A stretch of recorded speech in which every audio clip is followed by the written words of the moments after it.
우리가 또 이웃이나 친구나 직장 동료를 놓고 또 태신자로 품고 기도하는 가운데 복음을 전하는 시간이기도 합니다. 아마 이 자리에 계신 분들 가운데는 굳이 새생명 축제가 아니어도 우리 일상에서 복음을 전하시고 또 이렇게 또 연중에 하나님 앞으로 태신자를 인도하시는 분들도 계시지만 사실 또 여러분들은 바쁜 일상 가운데 마음의 여유가 없으셔서 교회의 본질인 이 영혼 구원 사역에 마음이 잘 담기지 않는 분들도 계셔요. 그래서 우리가 이 새생명 축제를 통해서 하나님 그동안 잊고 살았던 나의 사랑하는 부모님, 우리 형제, 우리 자녀들, 하나님 참 오랜 시간 기도했는데 주님 우리가 복음을 전할 때에 예수님 믿고 구원받자고 할 때에 저들의 마음 문을 활짝 열어주시고 함께 예배자로 서기를 기도합니다. 이러면서 준비하는 분들이 계십니다. 여러분, 이 복음은 우리가 가장 사랑하는 이에게 줄 수 있는 가장 귀한 선물입니다. 왜 그러냐 하면 영원한 죽음으로부터, 영원한 사망으로부터 영원한 생명을 얻는 선물이기 때문에 그래요. 아마 여러분을 통해서 누군가 복음을 듣게 되고 하나님의 자녀가 되신 분이 계시다면 아마 그분의 평생의 감사 중에 하나는 물론 하나님 아버지께 감사하지만 내게 복음을 전해준 그 사람, 내게 영생의 기쁜 소식을 전해준 그 사람, 여러분 그 사람을 잊을 수가 없을 겁니다.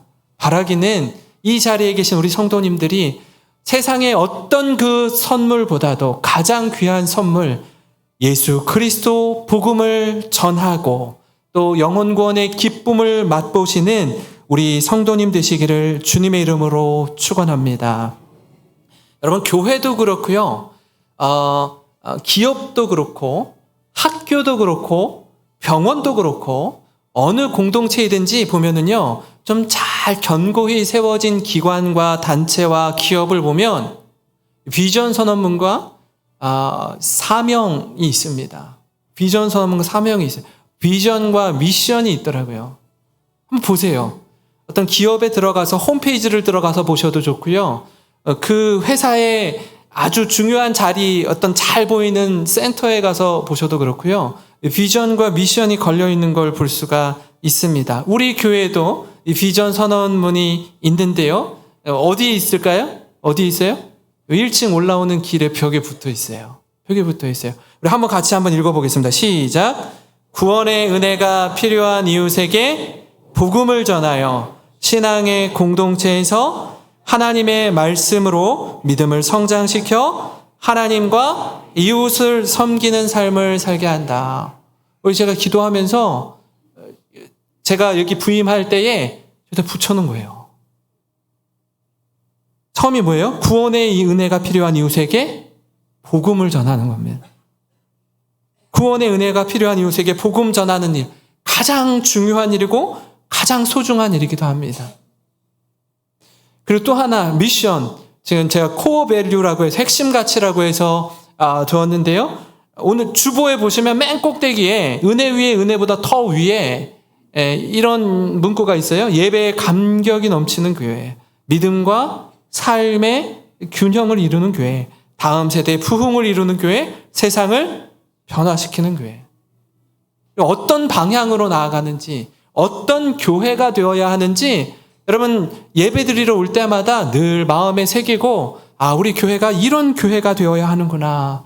우리가 이 한 방향으로 잘 정렬되어서 하나님을 기쁘시게 하는 교회로 세워져야 되는구나. 이 마음에 깊이 새기시는 우리 성도님 되시기를 바랍니다. 복음을 전하는 일은요. 교회의 본질 중에 본질입니다. 뭐 해도 되고 안 해도 되고 하는 차원이 아니라 반드시 해야 하는 것입니다. 우리가 영생을 얻고 구원을 받았다면 우리만 누리는 것이 아니라 다른 생명을 살리는 일에 우리 하나님 먼저 부르셨다라는 걸 기억하시면 좋겠습니다. 우리가 그 식사를 하러 가서 어디 맛있는 식당에 가서 음식점에 가서 식사를 하고 정말 맛있으면 어떻게 하죠? 다른 사람에게 저 식당 한번 가봐. 진짜 맛있어. 그럼 식당에 그 음식이 맛있어도 선전을 해요. 광고를 한다고요.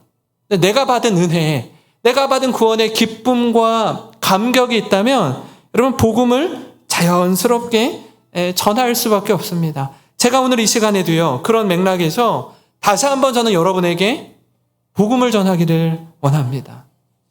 로마서는요, 로마 교회에 있는 성도들에게 쓴 편지입니다. 이미 복음을 잘 알고 듣고 믿고 있는 이들에게 쓴 편지가 로마서예요. 그런데 그럼에도 불구하고 사도 바울은 로마에 있는 교회 성도들에게 내가 다시 너에게 복음을 전하기를 원한다 이렇게 말씀해요.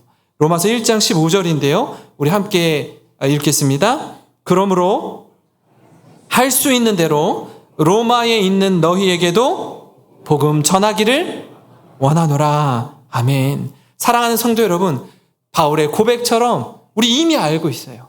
이미 듣고 있어요. 그러나 다시 한번 그 복음을 담대히 전하는 우리 모든 성도님 되시기를 주님의 이름으로 축원합니다.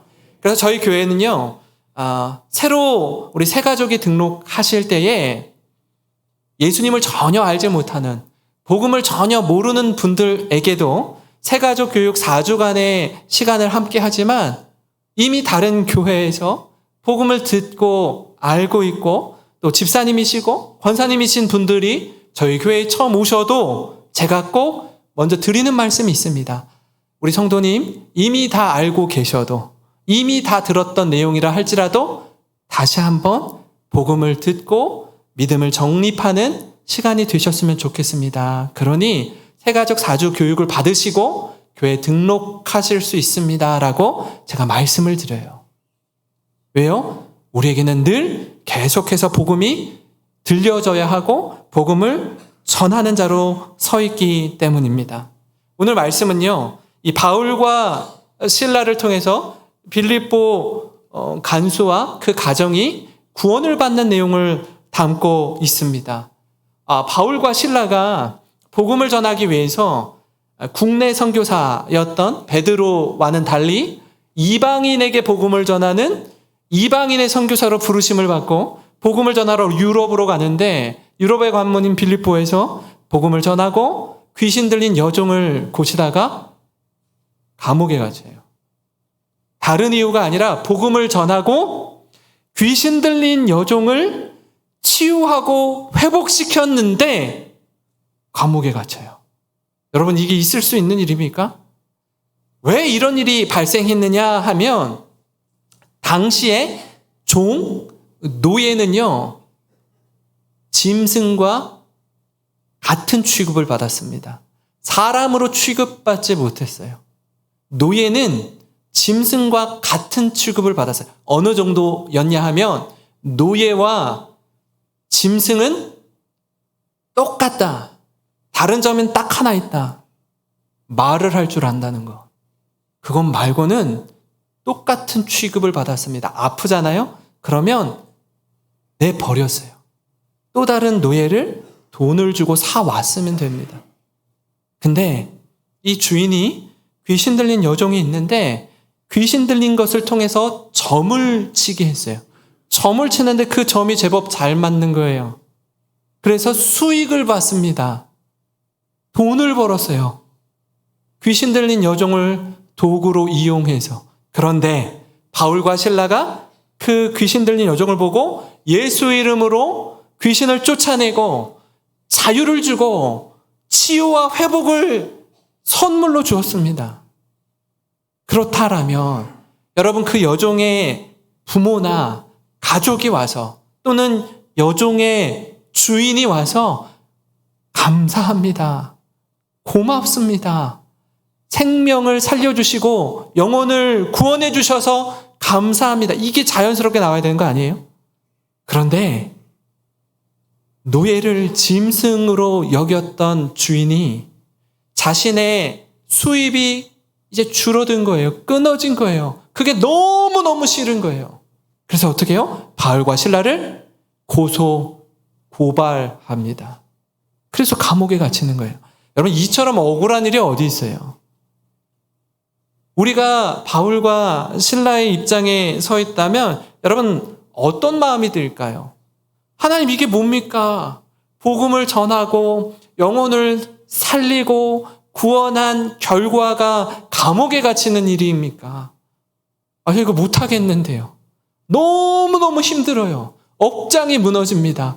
이런 억울한 일이 어디 있습니까? 라고 할 만하지 않겠어요?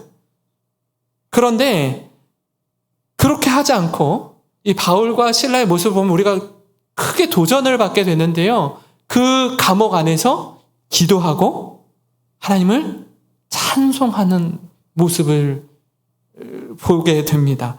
여러분, 저는 이 말씀을 묵상하면서 이런 생각이 들었어요. 우리가 마음에 품고 기도하는 태신자에게 복음을 전할 때, 또 복음대로 살아갈 때에 우리 모습이 어떠해야 하는가, 이걸 묵상하게 되었습니다. 바울과 실라를 통해 보여주는 모습인데요. 복음을 전할 때 우리의 자세는 어떠해야 하는가, 한 가지로 정리하면요, 상식을 뛰어넘는 삶을 살아야 한다라는 거예요. 상식을 뛰어넘는 초상식의 삶을 살아야 한다는 겁니다. 무슨 말씀이냐 하면, 여러분, 세상 사람들도요, 어느 정도 교양이 있고 윤리의식이 분명하고 남들에게 손해를 끼치지 않으려는 분들은요, 얼마나 예의 바르고 자기 관리가 철저한지 모릅니다. 우리가 생각하는 그 수준 이상으로 자기 관리가 철저한 분들이 많이 있습니다. 저는 여러 분 만났어요. 야, 이분은 법 없이도 살만한 분이다 할 정도로 대단한 분들이 여럿 있습니다. 하나님을 알지 못하는 사람들 가운데도 그런 분들이 계셔요. 그러나 오늘 말씀을 통해서 우리가 깨닫는 것 중 하나 뭐냐면, 그렇게 충분히 누구나 예상할 수 있는 예의, 깍듯한 섬김, 친절, 그것을 뛰어넘는 초상식의 모습이 바울과 실라에게 있었다라는 거예요. 반대말은 뭔지 아세요? 상식이 전혀 없는, 몰상식한 사람이 아니라 상식을 뛰어넘는 초상식의 삶을 살아내는 이가 바로 바울과 실라였다라는 겁니다. 저들이 감옥에 갇혀 있는데 어떻게 하는지 한번 성경을 통해서 확인해 보겠습니다. 16장 25절인데요. 우리 함께 읽어보겠습니다. 시작.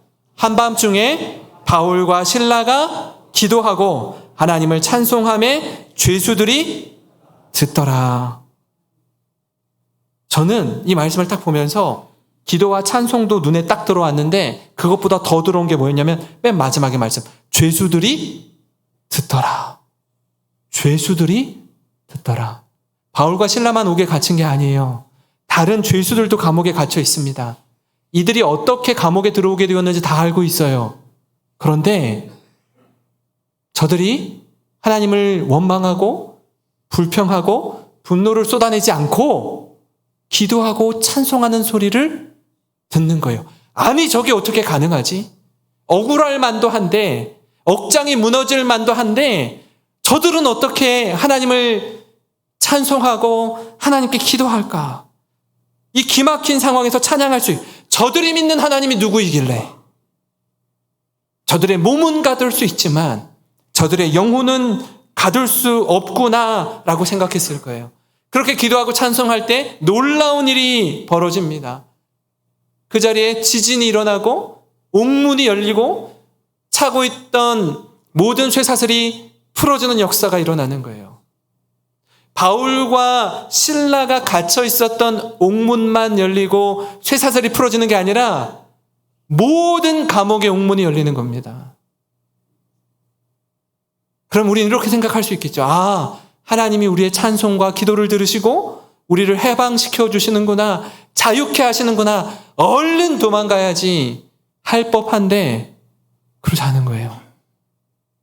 이게 한번 생각해 볼까요? 상식적으로 한밤중에 기도하고 찬송할 때 빌립보 감옥의 간수가 잠을 자고 있었단 말이에요. 일어나 보니까 모든 옥문이 열려 있어요. 간수가 생각할 때에도 감옥 안에 갇혀 있었던 죄수들이 다 달아났겠구나, 도망쳤겠구나, 그가 누가 생각해도 그렇게 생각했다고요. 그래서 어떻게 하려고 그래요? 칼을 빼서 자결하려고 했어요. 왜요?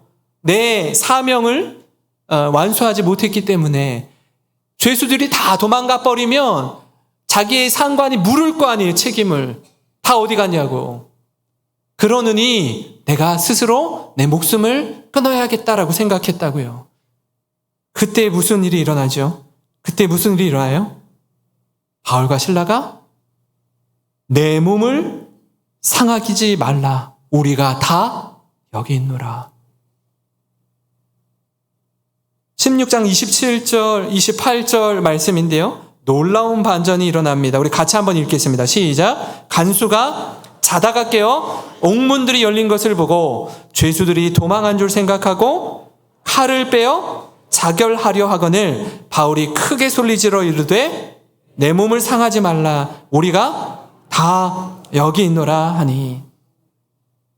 상식적으로 죄수가 생각해도 도망갔을 거라고 생각했다고요. 그래서 자결하려고 했는데 그렇지 말라는 거예요. 저 여기서 되게 궁금한 게 있었어요. 바울과 실라는 오케이, 도망가지 않겠다라고 합시다. 다른 죄수들은요?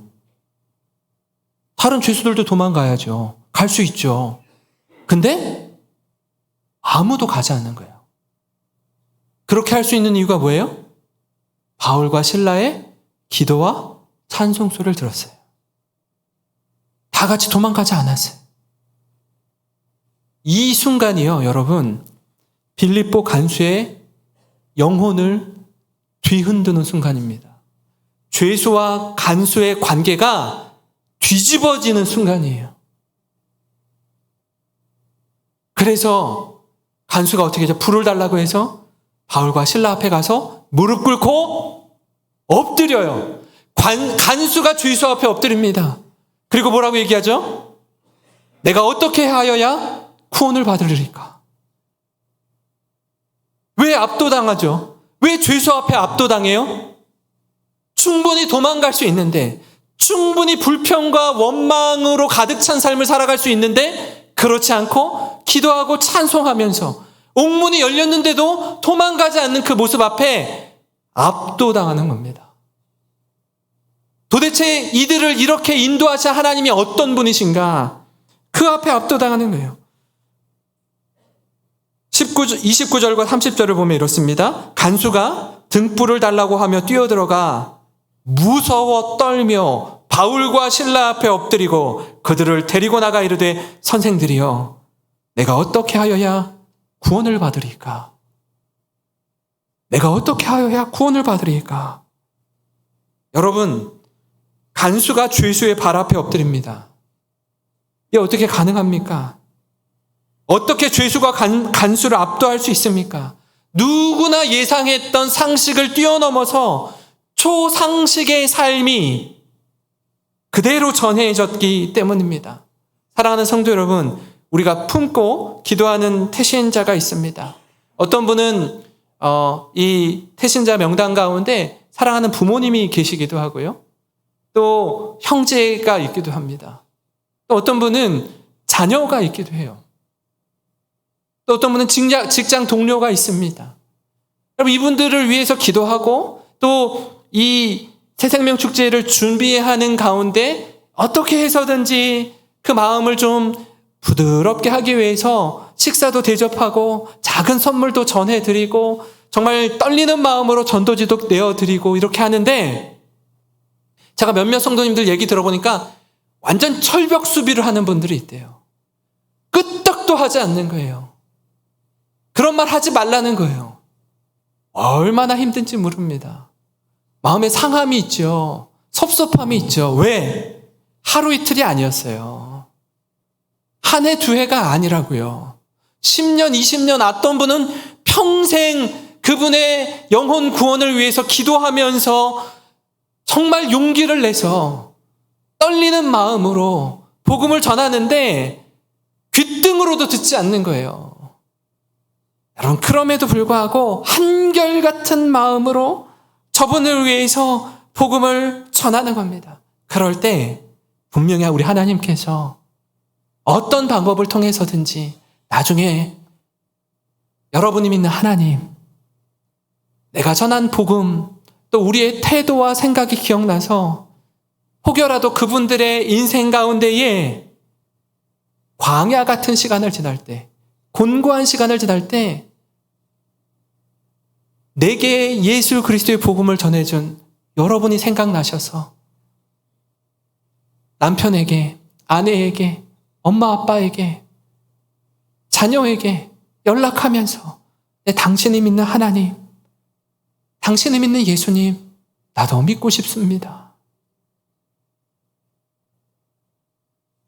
그 마음으로 이어져서 그때가 언제인지는 모르지만 하나님 우리를 통해서 저들을 구원하여 주시옵소서. 그 은혜와 기쁨의 날들이 속히 이르기를 우리 성도님들의 삶을 통해서 경험되어지기를 주님의 이름으로 축원합니다. 그런가 하면 여러분, 간수가 죄수 앞에 엎드려서 이렇게 구하잖아요. 어떻게 해야 구원을 받습니까? 어떻게 해야? 이때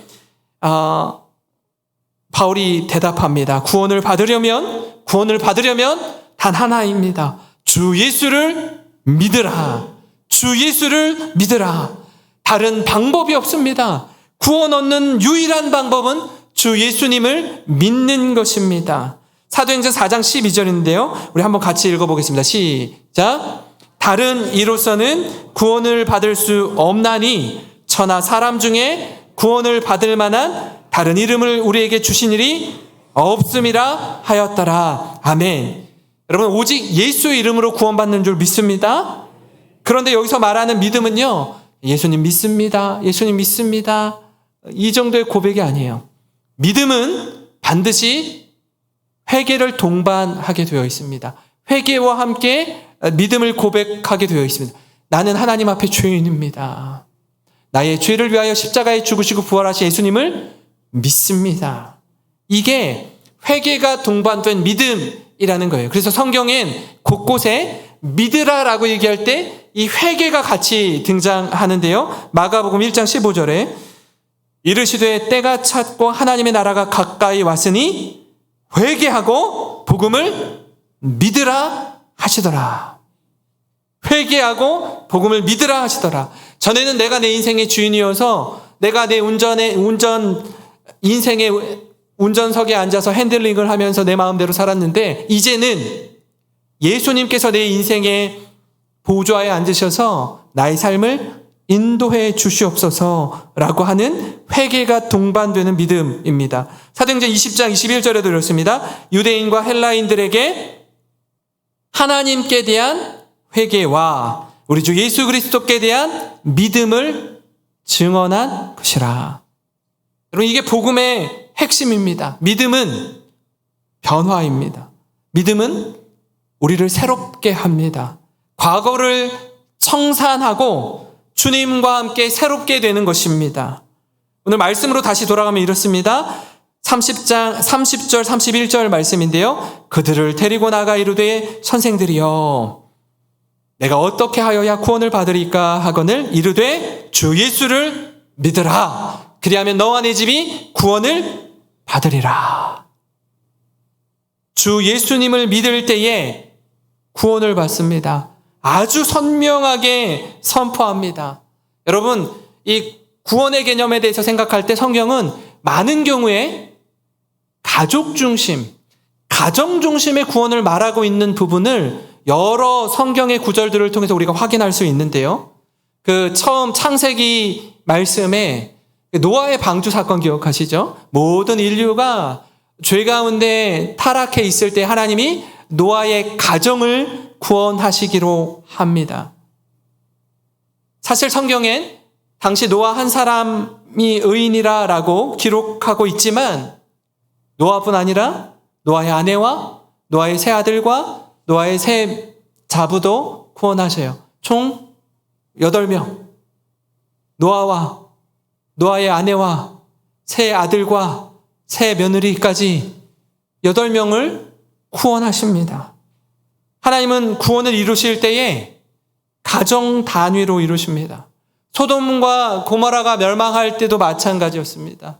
여러분, 롯이 당시에 의인이었는데 그 의인 한 사람인 롯과 그의 가정을 구원하기 원하셨어요. 그래서 불과 유황이 소돔과 고모라 땅에 심판으로 임할 때에 그 땅으로부터 하나님 구원하시기로 하셨습니다. 6월절을 보면 어떨까요? 출애굽 당시에 10가지 재앙이 이집트에 임합니다. 그 중에 마지막 재앙을 통해서 파라오의 강팍했던 마음이 움직이기 시작하는데요. 그 10번째 재앙이 뭐죠? 장자의 죽음입니다. 애굽에서 난 자는 동물이든지 사람이든지 첫 번째로 난 자는 다 죽임을 당했습니다. 그러나 하나님이 이스라엘을 구원하시는데 어떻게 해요? 어린 양의 피를 문설주에 바르면 각 가정마다 들어가는 입구 문에다가 이 피를 바르면 여호와의 사자가 심판을 할 때에 그 피를 보고 패스 오버, 유월하다, 넘어간다라는 뜻입니다. 그렇게 구원을 받게 해주셨어요. 그 집안에 있는 자는 누구든지 구원을 받았습니다. 여러분, 그렇다면 한 가지 질문을 할 수 있는데요. 우리 가족 중에 나 혼자만 예수 믿어요. 다른 사람 믿지 않습니다. 그러면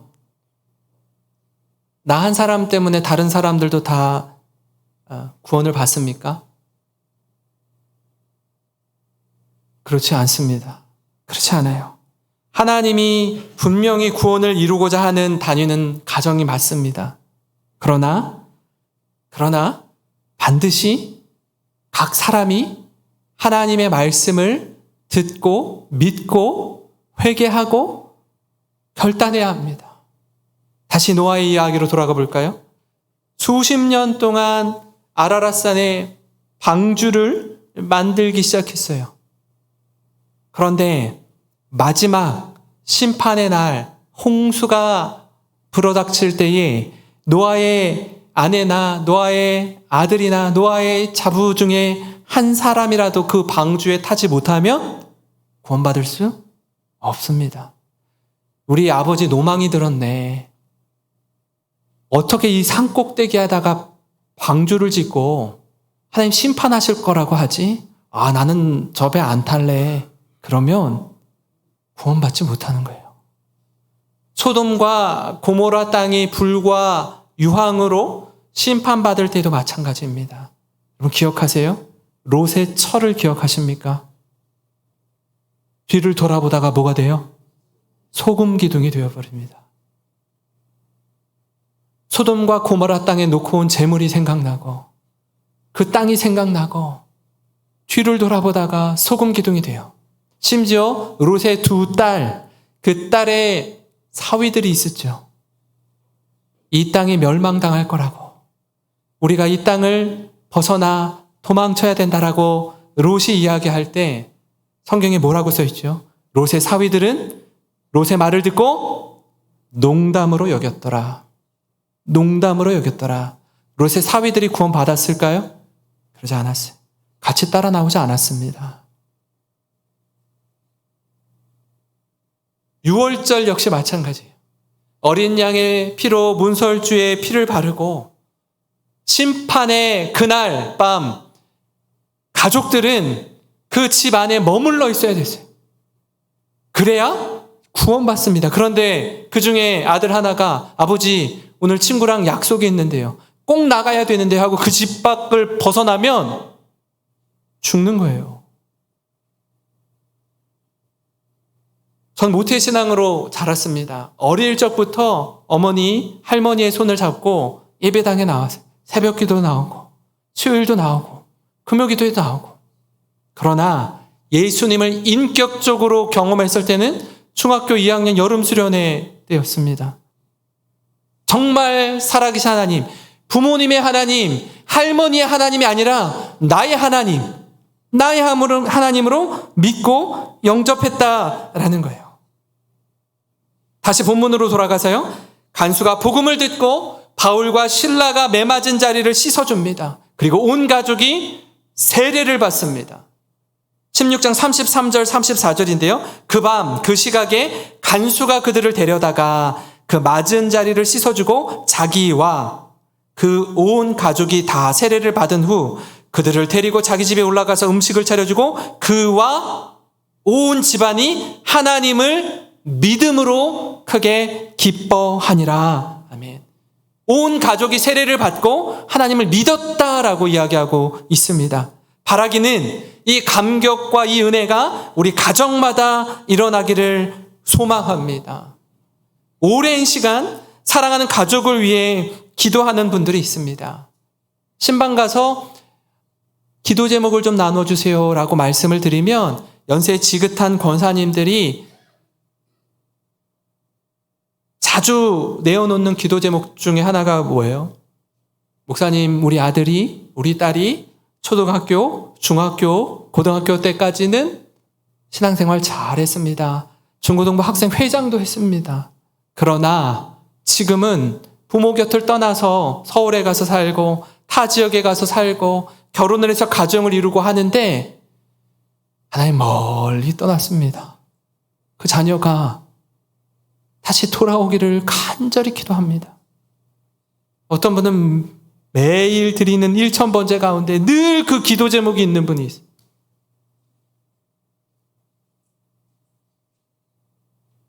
바라기는 하나님께서 우리 자녀들을 만나주시기를, 하나님께서 은혜 주시기를 간절히 기도합니다.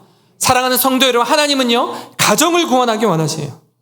온 가족이 한자리에 모여서 하나님을 예배하는 공동체가 되기를 소망합니다. 가정이 회복되어야 돼요. 가정이. 바로 여기에 능력이 있고 행복이 있습니다. 저는 그 어느 누구보다도 저도 기도해요. 저도 우리의 가족을 위해서 기도합니다.